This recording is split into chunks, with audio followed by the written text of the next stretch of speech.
Yeah, it was. I think my first thing was I always wanted to be a professional footballer. I didn't know anything else. Weekends were spent going to watch Dad play. One of the variety of clubs he was playing at before he ended up at Sorrento, and just kicking a ball around with Todd constantly. I was lucky in many ways. Played a multitude of sports at school, after school cricket, so I was exposed to a huge number of different things, but football was always going to be the number one and always the passion, and was very supported by my mum and dad, and in later years by my brother as well when he got over his bit of jealousy, so that was good. Yeah, when I was growing up, I used to be actually, quite small and quick when I was 11 or 12 years old. So I was a flying right midfielder, and then as everyone caught up and got quicker and better, I gravitated back towards centre back. Had a year in goals. Wanted to give that a try and follow in Dad's footsteps. I think I got injured 3 times, broke my arm, collarbone, and spent about 3 or 4 months out of the game. So I thought that probably wasn't the best of ideas. And actually spent a little bit of time playing up front as well. So. It was a really good grounding for me, I suppose, and being able to play different positions and learning as much as I could about the game.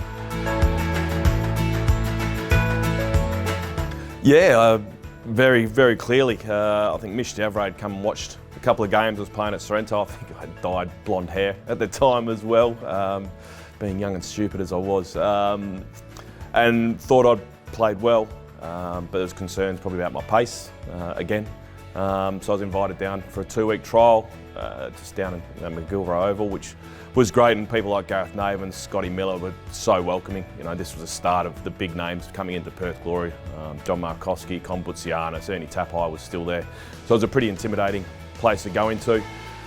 Did well in the trials, did the speed test, and actually surprised myself as well as everyone else by not being as slow as they thought. And actually, Bernd Stanger, I saw him at a game in Balcatta. Junior game, me and a friend had just gone out to watch a game. We were bored on a Sunday morning. Byrne happened to be there and just walked over and basically told me he'd sign me at Grindleford Reserve on a Sunday morning out of absolutely nowhere. Just sort of said, I'll speak to the chairman, we'll sign you tomorrow. And yeah, so I was just floating on cloud 9 for the rest of the day. This was pre-mobile phone, so I had to get home first to tell mum and dad. But it was just a really surreal moment that I'll never forget. I think in terms of knowing the players and being a part of that group and the banter was good being slightly older. I had to adapt massively. I think I tore my hammy in one of the first pre-season games. I was out for 6 to 8 weeks because I still wasn't fit enough. I had to improve my diet and watch what I was eating, watch what I was drinking, and Mish Devray was pretty harsh on me for that for at least the first year, if not all of my career. But it was a great group to come into. As I said, I was so well welcomed, protected by the senior players. Said Gareth, Scotty, Bobby was hard to play with and to do it at first, but once I played a few games, we'd had a couple of rows, and he accepted me, and became lifelong friends as well. So it was, I was just blessed to come in at a time when the club as a whole just started to boom. Yeah, Bobby set high standards. For himself, he set high standards, and he wasn't shy in letting you know if you didn't meet them. And, as a young player, coming from the State League into a full-time setup, it was my first time of ever doing that. It was myself, Johnny Carboni, Michael Garcia was around at the same time as well. So there was a group of young players coming through, aspiring to be the best we could, and Bobby challenged you to do that. But once you showed you were capable, you took things on, you worked hard at what you did, then he was as welcoming as everybody else. It was a special time. I don't think you could replicate that again in the way that the game's gone, the professionalism of the game. We had a really tight bunch after away games. You'd all be out for a beer together. Even those 1 or 2 players who didn't drink, you'd have the 16 players would all go, and then the young ones might go out somewhere else and go a bit further into the night. But it was a great group. There was an expectation, that we would win, and that's really started to permeate through ourselves as a club, but then also, to over East and for clubs over East, we were their biggest game of the season, regardless of what rivalries they had before. There was always, we were the glamour team, we were full time, and I think we thrived on that pressure.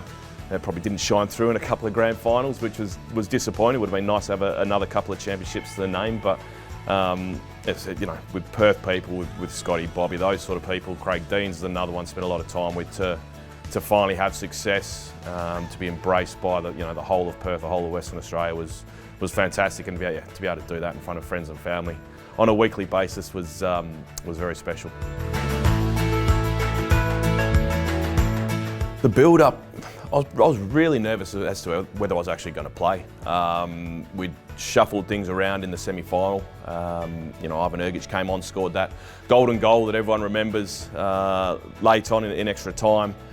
Gareth Naiman had been dropped to the bench, had been substituted that game, and you had the likes of Edgar, myself, Lubo, Gareth, all sort of vying for a position in the back three that Burnt liked to play. So there was some trepidation, I think, even being in the side. I remember walking out and just absolute awe and just an absolute wall of noise. It was just such an incredible feeling. The semi-final was something, but the grand final was something else. The game itself, people ask about the half-time and what was the team talk. I don't really remember much about it. We were 3-0 up, and regardless of what Burnt said, we should have won. We should have won that game. We should have been good enough to do so. We weren't. There's probably some changes we should have made. The last goal is, I think I threw my arms around it, Jason, as I like to do when we conceded a goal, but you look back and Casey sort of gave the ball away. I shouldn't have gone for it. So it was a bit of a roller coaster. And then, to lose on penalties after such a game was absolutely devastating. I've still got the front page of the West Australian with me bawling my eyes out on Burnt's shoulder. And I remember, after the game, consoling ourselves and getting the paper at whatever it was, 6 o'clock the next morning, and there's me slap bang in the front of it, which wasn't a nice reminder that I needed at that stage with how I was feeling. But it's, it took a long time to be able to come to terms with the game. But looking back, it's the best game I've ever been involved with by an absolute mile, and one of the best games this country's ever seen in terms of a grand final, if not any game. So to have been a part of that is pleasing. Would have been nice to have Alistair Edwards or Edgar to have scored one of their penalties and be actually celebrating. But look, that made the club as well. There was just so much disappointment, so much hurt that gave us the impetus to go on and drive further.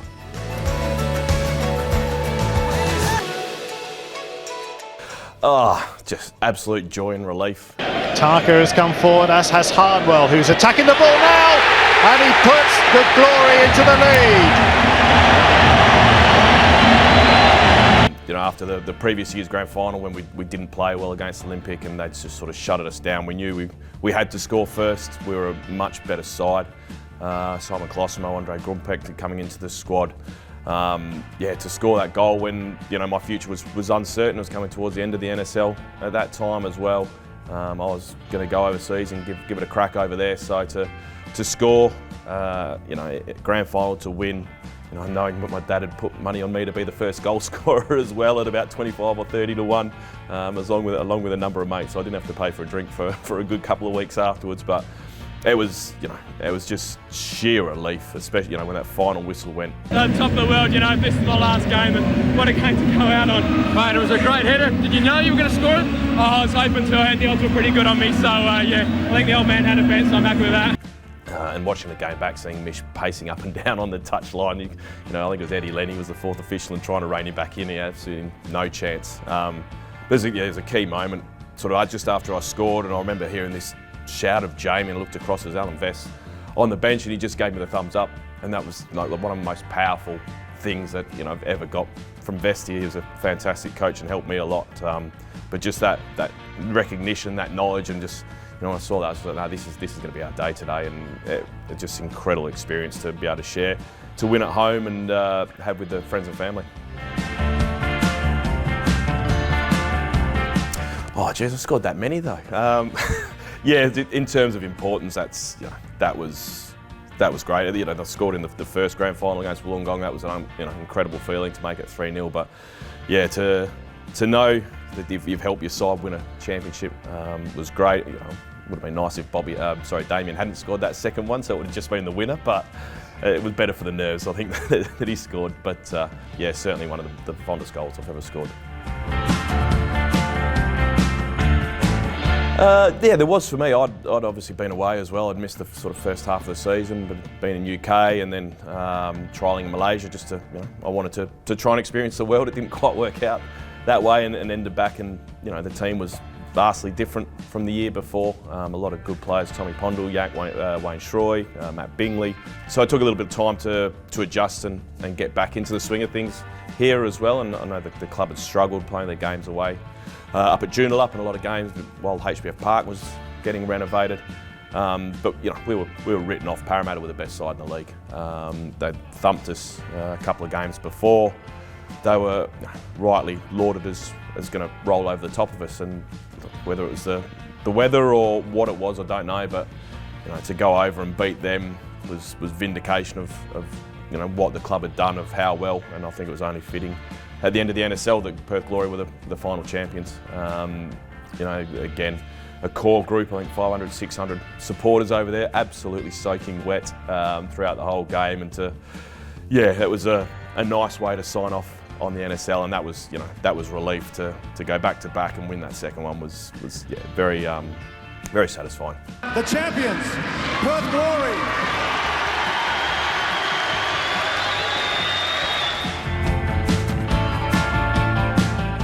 Yeah, and that was a great thing back then. You had that close relationship with the supporters. The shed played such a big part in developing Perth Glory's identity. Basil Hannah was a president for a number of years. My mum and dad were there at the game as well to share that. We got paid to kick a ball around and run around. They were forking out their hard-earned to come support, to come over to Parramatta. So yeah, it was fantastic. I went back to the local leagues club afterwards, and every supporter was there. We were there. And stayed for a number of hours just enjoying the moment. Last year's Grand Finals win was good, but tonight was better. And try not to look forward to what was coming next, because nobody really knew after that game what the future might hold. It wasn't a challenge with Steve. He was an English manager. I'd grown up throughout my juniors. I'd known people exactly like Steve was. He was a winner and played at such a great level as well. I think that the challenge was it was a new bunch of players. There was a lot of people from over east. We'd kept a small core of people we'd had previously, David Tarker, Jamie Coyne, Scotty Miller, Bobby, Matty Horsley, but there was such a turnover in players. To try and get them to embrace what Perth Glory was all about, I felt was a challenge, and the simple fact that every other club had caught up. The things that Glory had done well, that being full-time and the training facilities and everything like that, every other club now had that same sort of level, and we're gunning. So it was a real tough time to know that you were no longer the standout club in Western Australia, and we didn't do ourselves justice. I think in that we just fell out of the top four in that first season. Steve left midway through when I think we were third or fourth as well. And the season just petered away, and you still wonder back. I think, well, if we'd made it into that, maybe the next couple of years would have been different and set ourselves up for a bit of success. But it was a real time of change that we had to grit our teeth and get through. Were you surprised by McMahon's departure? I was. It was not something that Glory had done much of, previously. Obviously, Nick Tarner as chair was coming towards the end of his time of being in charge, and he invested a lot of time and resources to get the club where it was. The timing is one thing. I know he didn't have the best relationship with the media, Steve, and there's very prickly in terms of that. But look, it was always disappointing and sad when a coach did parts, because ultimately it lands back on the players' shoulders. It was just a shame we couldn't go on with the job that year and get something out of the season, having been beaten by Sydney in the qualification for the Oceania tournament and the like. So that was a disappointing chapter in the club's history, I suppose. What led to it? I think it was 0-0 against Adelaide United. We had to win from memory to sort of stay in the top four or get into the top four. I think Adrian was out wide and tried to beat a couple of players rather than just slinging the ball into the box for myself and some of the others to attack, and Adelaide broke down the other end and nearly scored themselves. So, it was a pretty tense time, and a couple of words slinging back and forwards between us during the game. And then, at the end, I thought I went over fairly conciliatory and trying to say, look, mate, I don't want to have a go, but this is the situation we're in, you've got to get those things in the box. And he didn't take that advice particularly well and sort of reached out to shove back. And in outright third position on the Hyundai A-League points table. And look at that. Adrian Webster and Jamie Harnwell have had a go at each other. And that is a fairly amazing incident between two teammates. And that is a very strange twist to the end of this match here at Members Equity. The captain and the Kiwi midfielder Adrian Webster coming to blows on the pitch at Members Equity Stadium. Yeah, it was just a little bit of handbags at 10 paces. It sort of got resolved there and then kicked off again in the change rooms a little bit as well, which I'm not too proud to say. And I'm glad there weren't any of the lipstick cameras that were on that Fox had back in those days, because there's a couple of unfortunate incidents I can remember that those things caught. But that was it. It was done. I turned the phone off that night and left it off the next morning to make sure I didn't cop any comments. We both received our punishment by the club. I think it was a half week's wages.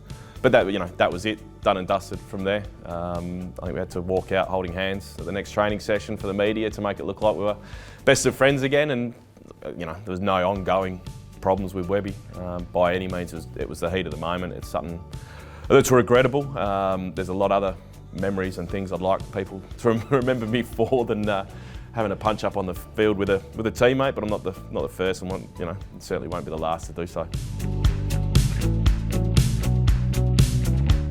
It was really strange. The club got a fax, and this, when faxes were still used as well. The previous year, from an agent that got passed on to me asking if I wanted to go on trial over in Vaduz, and it was the end of our season. I was still under contract. So yeah, why not? I'll go have a look. So I got I think it was a week and a half, all expenses paid, over there on trial the previous season. Done pretty well and things were looking promising, but the manager then got sacked and another one got brought in, as these things tend to happen, and so that put paid to that. And then out of the blue, again, the same agent. They were looking for a centre half who could also play up front, and I don't think there's too many of those going around in world football. My eldest was 2. So wife and I just thought, well, we're maybe not going to get this chance to do so again. So I travelled over on my own first, left here, would have been 34 degree day, landed in Zurich at -2, snowing, icy pitches, and had an absolute ball. I was living in the Swiss Alps, beautiful part of the world. The team was successful. It took me some time to really find my feet and play well. We won the Liechtenstein Cup, which I think I'm the first Australian to win the Liechtenstein Cup. The fact we were the only pro team playing against amateur side sort of helps a little bit with that. But then we were promoted from the second division up into the first, and that's my longest lasting memory is we drew 0-0 Chiasso away, which would have been a 6-7 hour bus trip, and that was my best performance. We needed a point to win the league. We just it's a typical Jamie Harnwell sort of performance, I suppose. We just sat in, ground out a draw and got promoted, and to get back to Vaduz at whatever time, 2-3 o'clock in the morning it was by the time we got back there, and hundreds of people still around the stadium in what's a pretty small place, all speaking German and me not being able to understand much of it at all, but that was pretty awesome. And then the parade we actually all just jumped on a fire engine and went through the streets of Vaduz the next day. So great experience. Got to do a little bit of travel around Europe, see parts of the world that I hadn't before, and it was something I'm glad I did. And then came back to Glory again and just went from there. I would have liked to have perhaps stayed and had that challenge of playing in the top Swiss division, but wasn't to be. And so I had a couple of years left in the career, so I came back again. Is there a Jamie statue in Vaduz? We like to think there is. In the town square, we like to think there is. I think you can get your passport stamped now in my face when you go through. But no, it's a great part of the world, and they treated myself and my family so well. That was incredible. It was real vindication. I was a pretty brutal sort of defender. I didn't, I never thought too much about the niceties. That was the way Mish Diavre and Alan Vest, drummed into me. This is how we're going to be successful. You just need to stop goals going in. So to be given the opportunity to play up front, to be able to be somewhat creative, but to grab headlines as well, who wouldn't like it? It was a great opportunity. I'm fortunate I sort of grabbed it with both hands. I don't think I would have been in the team if I'd failed at centre forward. I would have been out of the side. It's not as though I don't think I would have dropped back to centre half. But to score on my first game up front, then a hat trick the following game, you couldn't really write about it, could you? So I've still got the match ball at home from against the New Zealand Knights, sitting there proudly in the games room. I've never seen one before. The match ball after a game, it's a pretty special feeling. But it probably extended my career by a couple of years as well, being able to play that switch role. I think they were just all embarrassed that I could do so well. I know the strikers certainly were. Look, I'd always scored goals, I suppose, throughout my career. I've been always lucky enough to chip in with 4, 5, 6 goals across the season. For whatever reason, I was able to find myself in the right spot at the right time, just gambling and just trying to do so. A couple of finishes, really side-footing a ball from a centre half. Who would have thought that would work? But no, it was great. So loved playing up front, flicks, back heels. I think I actually broke an offside trap once, which was pretty incredible as well.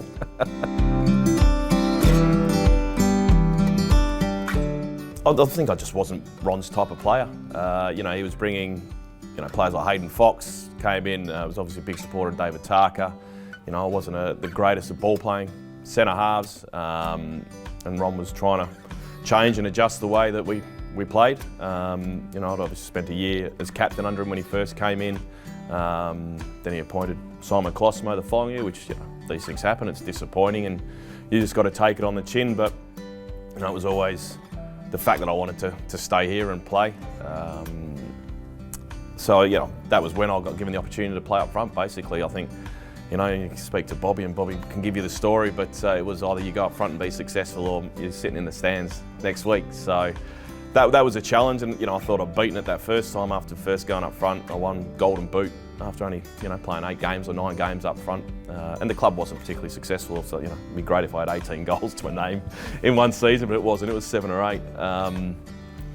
And actually, I'd gone to see Ron at the end of the season, thinking I was going in talking about a contract renewal, and he's offering me to go to Singapore. So that was a bit of a challenge. Spoke about what I needed to improve upon, and he wanted me to be leaner, to be quicker, which worked very hard in that off season to drop more weight and to get down to the type of player that he wanted me to be. Played through the pre-season cup. I think I scored. I set up Nikita Rukavica with a back heel from the halfway line through ball, which I've still got on video somewhere. It was unbelievable. And then got dropped for the final of the pre-season cup for Mate, the Croatian striker who come in. So look, it was a challenging time. It certainly wasn't easy. I was lucky to have the support of my family to just keep digging in there. I had young kids I could go home to and switch off with as well. I thought the turning point came. I started against Brisbane. We hadn't scored. I think we had 3 0-0 draws in a row. The start of the season, I came in, scored after 25 minutes, and again you see the celebration, and I was trying to be very nonchalant, walk away as if nothing matters, and then a couple of boys started jumping on me, and just the emotion took over in that celebration. Unfortunately, we got beat in that game 2-1, so it didn't end well. Spent a little bit of time back out of the side, but eventually got another chance, scored a goal, and basically couldn't be dropped from there. And it wasn't soon after that Ron departed the club. Results weren't going well. Players he brought in probably hadn't done the job that he'd been hoping that they would do. And again, as I said earlier, it's never nice when a coach leaves, regardless of whether you like them, whether they like you. It still falls on the players. But I was delighted. I think when Mitch got appointed, he'd been a big supporter of mine and someone who I'd turned to plenty of times over that past 12 months to rely on, to ask questions of, to see what I can improve upon. So when Mitch came in, it was great for me, and I knew I had someone who backed me 100%, be that as a centre back or as a striker. Yeah, it did. As I said, I've always enjoyed a really special relationship with the fans. They recognise my shortcomings but support me as a local lad, and like they do for any local players that come through as well. So to hear them calling for me if I was on the bench, or the celebrations when I scored were fantastic, and You know, and helped me as well. I don't think any player can say that, you know, getting your name sung by the crowd isn't a nice feeling. It's fantastic. You try not to let it get to your head, because the ones who, you know, think now and the play, oh, you could still play now, Jamie. So, well, you were the one telling me to retire when I was just about to anyway. I was too old and slow. But no, it was special to know that, you know, the fans wanted me out there. They recognised what I could bring to the side, and I was just glad that, you know, it finally worked out in my favour and I was able to just continue playing at the club.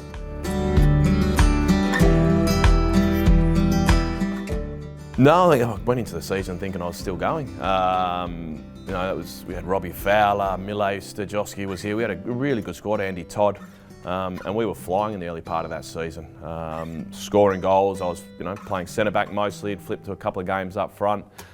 And then for some reason the wheels fell off, and, you know, probably about the time then Mitch said, we'll start talking about next year's contract for you, Jamie. And I think it was probably the week or two after that we started losing games, and we couldn't buy a win. I had a couple of little calf strains that kept me out for a game or two, but we continued to go downhill. Mitch moved upstairs to director of football, and Fergie took over and was obviously looking to overhaul the squad. I wasn't really enjoying my football anymore. It was becoming an out-and-out job, and I think, you know, at points during people's careers, it's always going to be. But the travel, not knowing sort of where you stood in Fergie's plans moving forward, sort of started brewing things to a head. But there was the game against Central Coast. I think it was 3 games before the end of the season, 4 games before the end of the season. Went up for a header and saw Matty Simon coming and just popped in with my elbow. You know, which he would have done plenty of times to me as well, and sent off. You know, I think I argued initially and then walked off, and I just didn't feel the same level of disappointment, pain, you know, letting people down that I've previously done. There wasn't that emotional tie-up with it, which was, you know, that's half of my game. So I got home that night and spoke to my wife and sort of said, I think that's it. I think I'm done.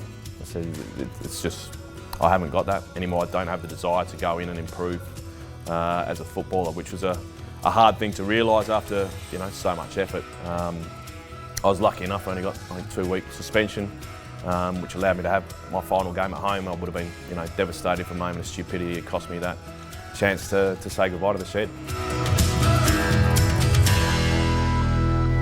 Yeah, you know, something you do for, what was it, 98 I signed. Through to 2011 with a couple of bits and pieces elsewhere, but you know, that was my life. That was who I was for large parts of it. Was being a professional football, being a Perth Glory player. Invested a huge amount of time and you know, being there from the club, just first starting to building up to winning things was just such an important part of my life.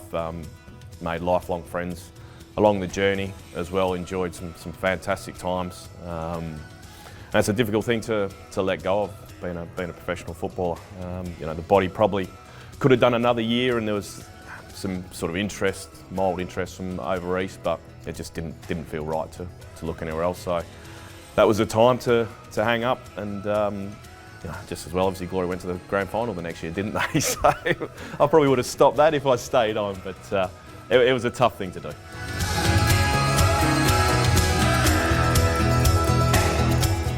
Yeah, you know, I thought Rizzo was going to get close for a while there, and he jotted off. But I mean, the satisfaction is that when I first got signed, people would question me whether I should have even been signed in the first place. That there were better players in Western Australia than me. Why would the club take on someone like Jamie Harnwell? So to achieve that over such a long period of time, and you know, I'll go back to, I remember Mish being interviewed across Mish Javray. I think it might be my 200th game or something. He said, you know, I wouldn't tick a lot of boxes as a modern player. You wouldn't look at it and go, yeah, he's got that, but he had a will to win and would do anything he could to achieve that. So yeah, to have been the club's record appearance holder from where I first started, it was an incredible ride. It didn't really hit home until the end, to look back and go, wow, that's been something I never thought that I would have been able to achieve. I mean, the majority from the older days. Jason Pekovic as a keeper was sublime, but we'd have running stoushes every week, every second week across whose fault a goal was. I remember, I think it was in Brisbane. I chased the ball over the top back 30, 40 metres and Jason could have stepped out 5 metres just to pick it up and didn't. I think that blue went off for about 15 minutes through half time. And yeah, so we both got the Donkey of the Week shirt after that and had to do that. Scotty Miller for me was one of the best players to ever play alongside. Not only a fantastic player, a fantastic person, but just his banter during the game. He was just absolutely fearless. He would wind up anybody, everybody. I remember in the grand final we won when we beat Olympic. The Japanese player who came here, I can't believe I've forgotten his name, Hiro. Basically Scotty told him he was going to break his leg in the first couple of minutes, and Hiro hardly touched the ball after that at all. So he was great. Obviously being able to play with someone like Robbie Fowler, who had the career he did, was fantastic. But yeah, there's been so many players over the years. You know, spent a lot of time with Craig Deans, Johnny Carboni as a young kid growing up together through the system and being able to play together. But yeah, if I had to single out one, Scotty was just an absolute animal at times. It was fantastic. Actually, I mean, I always enjoyed testing myself against Damien Murray. That was, you know, basically my breakthrough moment, I think, in the finals in 1998, 99, playing against Damien and managing to keep, you know, the best goal scorer in Australia relatively quiet. Francis Waratifi was another one back in the day that enjoyed tangling with. They always, you know, it's always the big, strong strikers I seem to do well against. And then, you know, you go into the A-League and you're starting to play, you know, Archie Thompson, fantastic player, to play against Kazoo, the Japanese player as well. Probably my favourite one was Dwight York. I was a Man United fan, treble winner, and played him here in Perth, and he spun off me 2 or 3 times. The next time I just grabbed him and chucked him to the ground. He's just looking at me with this big grin on his face. That's not how you play football. I was like, no, I know that, but I can't keep up with you, so that's all I'm going to do. But yeah, there was some great characters that came into the game as well. And you know, some of the best ones you could actually have a bit of banter with, but then you shake hands after, and you know, there weren't too many. You kept too many grudges about. Yeah, I mean, the season itself was a build-up. That was my 4th season of coaching, with, you know, going in very, very raw. Just after I retired playing, basically, the 6 months later, I was coaching in the W League, and got a very rude awakening. I think I still got the record for the heaviest defeat in a national competition here in Australia, 11-0 by Sydney FC in my first season, which was great. But yeah, I mean, it was just such a special group of players. You know, we were lucky enough to bring in Sam Kerr, Caitlin Ford, Alana Kennedy, and Shalina Zadorsky. You know, look back, there's 4 or 5 Olympians from the current Olympics that were in that squad. Colette McCallum was in her last season as a player, Kate Gill as well. But it was just, you know, we worked hard to create the best possible environment we could for a W League side, and I think we had that. And we had a group of players that just wanted to win. They've been starved of success for so long. And there were girls who never even got on the bench, didn't get a sniff of minutes, but they would be turning up to every training session, working as hard as they could, pushing the starting 11 to do well. But they were just such a fantastic group of girls, just so talented, so dedicated. And then the final was our worst performance of the season. Sometimes it goes that way. In grand finals, you had Kate Gill miss a penalty. I've never seen Kate miss a penalty before, never seen a keeper even get close to saving one of her penalties. So I think we were losing 2-1. She missed the penalty. I think, oh yeah, no, that's not our day. But yeah, to make a W League Grand Final was fantastic here in Perth as well, and to have, you know, broken so many records. The only problem was Melbourne City turned up next year and smashed every one of them out of the park. But yeah, I always wonder how we would have gone against Melbourne City the following season. But yeah, just a wonderful group of girls to work with. Tanya Oxenby as my assistant, who's now gone into great things in the UK as well. So just a special bunch.